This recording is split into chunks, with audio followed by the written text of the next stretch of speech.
হেই everyone, কেমন আছো সবাই? আশা করি সবাই ভালো আছো। সো আজকে আমরা দেখব তুফান সিনেমা কলকাতাতে রিলিজ হওয়ার পরে কলকাতার দর্শকদের কেমন লেগেছে, আর অবশ্যই তারা কি বলছে সমস্ত কিছু তোমাদেরকে শোনাবো। তো চলো আজকের ভিডিওটি শুরু করছি, আর আজকের রিয়াক্ট তো তোমরা দেখতেই পারবে। অবশ্যই ভিডিওটা শেষ পর্যন্ত দেখবে, আর অরিজিনাল ভিডিওর লিঙ্ক ডেসক্রিপশন বক্সে পেয়ে যাবে, ভিজিট করবে, দেখবে অ্যান্ড মজা নেবে। তো চলো আজকের ভিডিওটা শুরু করা যাক। বাংলাদেশ পারলো এই ক্রেজ তৈরি করতে, টালিগঞ্জ পারেনি, টালিগঞ্জে ব্যর্থতা। গাইস, এখানে দেখেছো মানে দর্শকদের কতটা ভালো লাগলে তারা এরকম ভাবে বলতে পারে, মানে বাংলা সিনেমা টালিগঞ্জ পারেনি এরকম ভাবে হিট করতে, আর এখানে সাকিব খান সেটা করিয়ে দেখেছে, মানে বাংলাদেশের সিনেমা সেটা করে দেখিয়েছে, সেটাই আর কি বোঝাতে চাইছে, মানে কতটা ক্রেজ দর্শকের মধ্যে। এখানে আরেকটুখানি চলো আরেকবার দেখি। বাংলাদেশ পারলো এই ক্রেজ তৈরি করতে, টালিগঞ্জ পারেনি, টালিগঞ্জে ব্যর্থতা। এখানে এই আপুটাকে দেখেছো নাচতে নাচতে বলছে, মানে কতটা ভালো লাগলে তারপরে এরকম ভাবে একটা রিয়াক্ট আমরা দেখতে পাই, এরকম একটা এক্সপ্রেশন আমরা পাই। তারপরে আবার ইনি বলছেন যে বিকালে আবার আসবে দেখতে, মানে এখন তো দেখে যাচ্ছে, তার কাছে ভালো লেগেছে, সে আবার বিকেলবেলা আবার এসে দেখবে। বিষয়টা ভালোই লেগেছে কিন্তু আমার কাছে। চলো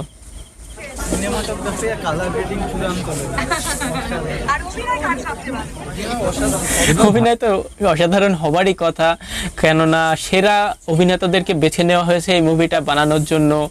আশা করছি ভালোই লাগবে। আমরা কবে যে দেখতে পাবো কলকাতা আমাদের এখান থেকে অনেকটাই দূর, গিয়ে তো দেখতে পারছি না আমরা, ইন্টারনেটে কবে যে আসবে সেটাই ভাবছি। চলো দেখবো।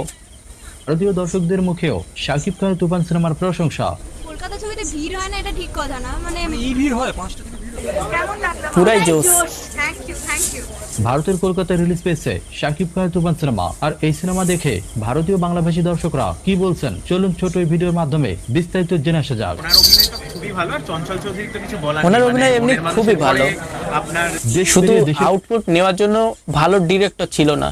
এই আগে টাকলা ইকবাল ছিল, কেমন কেমন মুভি তৈরি করতো, সবাই পছন্দ করতো না। যাই হোক, বলছি কেউ কিছু মনে করবে না। এখানে রায়হান রাফির মতো ডিরেক্টর যদি বাংলাদেশে আরও 2-4টে থাকতো, তাহলে বাংলাদেশকে আরও বেশি এগিয়ে নিয়ে যাওয়া যেত আর কি। আর ইন্ডিয়াতেও সেরকম, মানে আমাদের বাংলা সিনেমাগুলো যেন ঠিক জমে না, এরকম রায়হান রাফির মতো ডিরেক্টর আমাদের ইন্ডিয়াতে প্রয়োজন অবশ্যই বাংলা সিনেমার জন্য। ইন্ডিয়াতে হিন্দি সিনেমার অনেক জোশ, অনেক সাউথ মুভির জন্য অনেক ডিরেক্টর আছেন, ভালো আউটপুট তারা দিতে পারে। আমাদের বাংলা সিনেমাতে এরকম একটা ডিরেক্টর দরকার, রায়হান রাফির মতো একটা ডিরেক্টর আমাদের দরকার। চলো বাইরে রাজত্ব শুরু করেছে তুফান সিনেমা, আর সাম্প্রতিক সময় এসে 5 তারিখে ভারতে রিলিজ দেওয়া হয়েছে শাকিব খানের তুফান সিনেমা। আর এই সিনেমাটি ভারতেও খুব ভালো ব্যবসা করছে, আর ভারতীয় দর্শকরা শাকিব খানের তুফান সিনেমা দেখার পর যথারীতি বাংলাদেশি সুপারস্টারকে প্রশংসার সাগরে ভাসাচ্ছেন। ভালো, এক কথায় অনবদ্য, এবং প্রত্যেকের অভিনয় আলাদা করে কিছু বলবো না, সবার ভীষণ ভালো। ভারতের বিভিন্ন সিনেমা হলে শাকিব খানের তুফান সিনেমা দেখার পর এই সিনেমা সম্পর্কে সাধারণ দর্শকরা নেতিবাচক মন্তব্য করছেন। তুফান সিনেমায় শাকিব খানের পাশাপাশি এই সিনেমার পরিচালক রায়হান রাফিরও প্রশংসা সে পায়, তার প্রাপ্য। রায়হান রাফি তো কাজ করে দেখিয়েছে। রায়হান রাফির জাদুকরি তৈরিতে শাকিব খানের তুফান সিনেমা মুগ্ধকর হয়েছে, আর এই প্রথম সুপারস্টার শাকিব খানকে সঠিকভাবে ব্যবহার করতে পেরেছে। আমি এটাই বোঝাতে চাইছিলাম যে শাকিব খান তো একজন অমায়িক ক্যারেক্টার, তাকে যদি সঠিকভাবে ব্যবহার করা যায় তাহলে সত্যি একটা মানে চিন্তার বাইরে একটা আউটপুট নিয়ে আসা সম্ভব, সেই রকম একটা ক্যারেক্টার তিনি।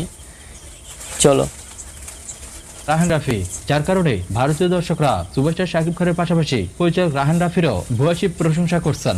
তবে এর আগে শাকিব খানের আর কোনো সিনেমা ভারতের বুকে এতটা প্রশংসা করতে পারেনি। সত্যি এটা কিন্তু ঠিক বলেছে, এটা ঠিক কথা। তবে হ্যাঁ, আরও একটা কথা আছে যে শুধু তুফান সিনেমাটাই নয়, তুফান সিনেমার এত ক্রেজ কেন? কেননা এর আগে বাংলাদেশে বলো আর ইন্ডিয়াতে বলো বাংলা সিনেমা এত হিট হয়নি, মানে এই যে একটা জোশ, এই যে ভাবে আর কি আউটপুটটা পাওয়া গিয়েছে, এটা কিন্তু এর আগে কোনো মুভিতেই আমরা দেখতে পাইনি। প্রিয়তমাতে দেখেছিলাম, কিন্তু এতটা যে ক্রেজ ছড়িয়েছে এইটা কিন্তু আমরা দেখতে পাইনি। চলো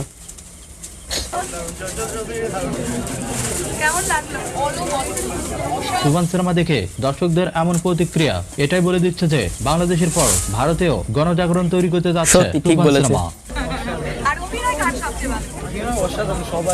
হ্যাঁ রিভিউ পড়েছি, রিভিউ দেখেছি। কেমন লাগলো? Thank you. দারুণ লেগেছে। Thank you so much. কেমন লাগলো? ওকে। আবার আসছে বিকালে। Thank you. আচ্ছা, শেষ হয়ে গিয়েছে। যাই হোক, ঠিক আছে। ওকে, আমরা দর্শকদের প্রতিক্রিয়া দেখলাম। একটা জিনিস তো বুঝেছি না, মুভির মধ্যে এমন কিছু তারা দেখেছে, তাদের হার্ট টাচ করেছে, সেই কারণেই তাদের এই এমন প্রতিক্রিয়া। তাদের রিয়াকশনটা জাস্ট দেখার মতো ছিল। মানে নাচতে নাচতে হল থেকে বার হচ্ছে, আবার বলছে যে আবার বিকেলবেলা এসে দেখব। বিষয়টা আমার কাছে কিন্তু ভালো লেগেছে। আর এখানে আউটপুটের কথা বলতে গেলে তুফান মুভির আউটপুট, কালার গ্রেডিং এইসব নিয়ে অনেকে অনেক প্রশংসা করছেন, এবং পুরো মুভিটাকে নিয়েই, সবার অভিনয়টাকে নিয়েই কিন্তু প্রশংসা করছেন। প্রশংসা করবে না কেন? কেননা এই মুভিতে যারা যারা অভিনয় করেছেন সবাইকে কিন্তু বেছে বেছে সেরা ক্যারেক্টারটাকে কিন্তু বেছে নেওয়া হয়েছে এই মুভিটা শুটিংয়ের জন্য। আশা করছি ভিডিওটি ভালো লেগেছে। আজকের ভিডিওটি এখানে শেষ করব। আর হ্যাঁ, শেষে একটা কথা বলতে চাই যে আমাদের ইন্ডিয়াতে রাইহান রাফির মতো ডিরেক্টর দরকার, নইলে কিন্তু এই ইন্ডিয়ার এই মুভিগুলো কোনোদিনও জমবে না। তো চলো আজকের ভিডিওটি এখানে শেষ করছি।